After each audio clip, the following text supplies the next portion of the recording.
Actions 06, je sais plus quoi là.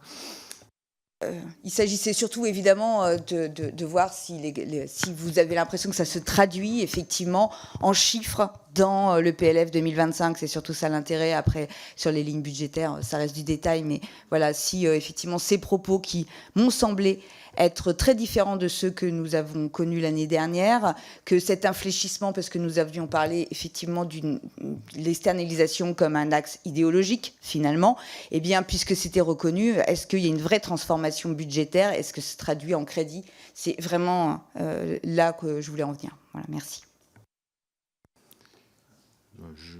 Oui.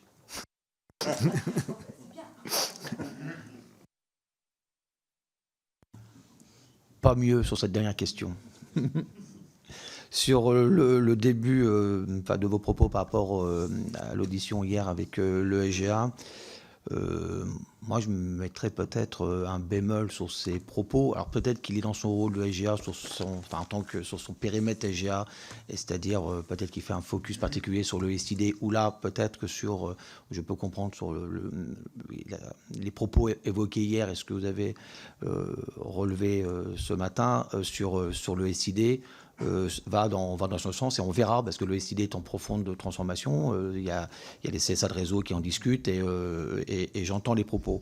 Par contre, sur la partie des restructurations, partie EMA, l'externalisation, je serais beaucoup plus prudent quand nous observons au sein de la chaîne d'Irizi, où on voit qu'on va de plus en plus vers du faire-faire, et que les entreprises privées mettent aujourd'hui quasiment au diapason les agents de Adérizi. On se demande même si c'est pas eux, les industriels, qui sont les propriétaires de ce service. Mes mots sont peut-être un peu forts, mais je vous invite à regarder exactement ce qu'il fait au sein de Adérizi, et en tout cas, nous, nos élus de CSA, de réseau d'Adérizi, sont extrêmement inquiets avec ce faire-faire et avec de plus en plus de marchés vers le secteur privé, et du coup une perte de compétences, et que la connaissance se transfère vers ce secteur privé. Donc là, je mets une vigilance sur le point d'Irizi.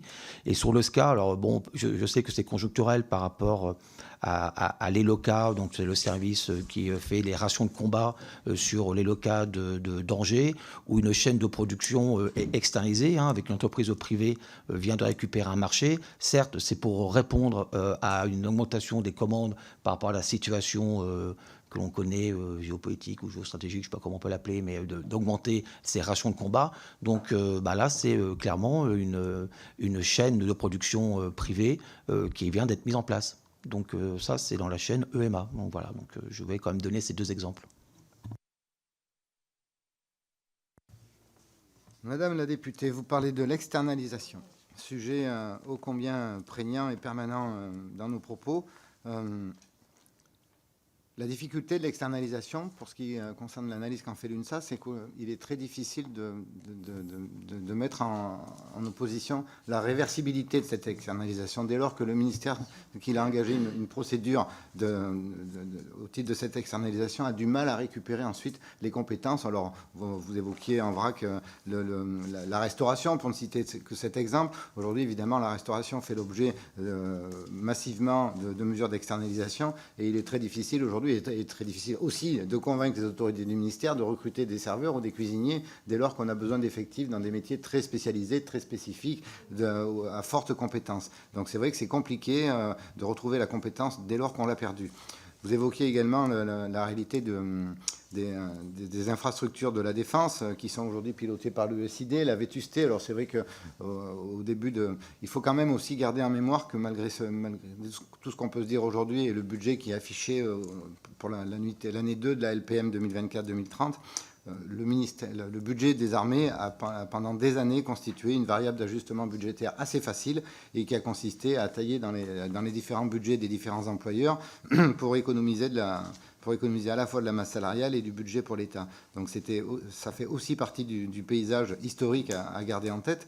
Et pour l'exemple propre du SID, pour un exemple un peu basique, mais c'est vrai qu'aujourd'hui, le SID, et comme les autres employeurs se sont consacrés sur les tâches de fond ou les fonctions majeures dont ils avaient la responsabilité, en abandonnant pour certains certaines fonctions qui pouvaient paraître subalternes. Je vais vous donner un exemple tout bête. Aujourd'hui, le SID, par exemple, il est très compétent pour aller construire le quai de débarquement du Charles de Gaulle.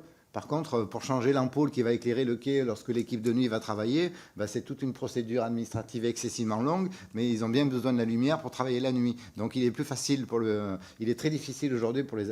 Si vous voulez changer une ampoule, il vaut mieux l'amener de chez vous aujourd'hui que d'attendre que le marché soit passé ou le bon d'achat soit passé. Et non, mais faut bien sourire un peu de tout ça, mais c'est hélas une réalité. Malgré cela, aujourd'hui, le ministère a rétrocédé, je ne sais pas si on peut employer ce terme-là, une partie du budget aux locaux pour qu'ils disposent également d'un petit budget pour refaire de menus travaux de peinture, de restauration, d'entretien courant, des espaces verts ou des travaux de chauffage, par exemple. Nous nous sommes retrouvés à plusieurs moments avec des agents qui travaillaient l'hiver sans chauffage et qui arrivaient dans des bureaux le matin où il faisait 12 ou 13 degrés, c'est-à-dire dans des conditions insupportables pour faire un travail de bureau comme on peut l'imaginer. Donc une partie du budget a quand même été rétrocédée au local afin de planifier un peu et d'assouplir le fonctionnement au quotidien de tous ces gens-là. Et sur l'externalisation, on a une phrase toute faite, mais vous devez la connaître par cœur. Quand tout sera privé, on sera privé de tout.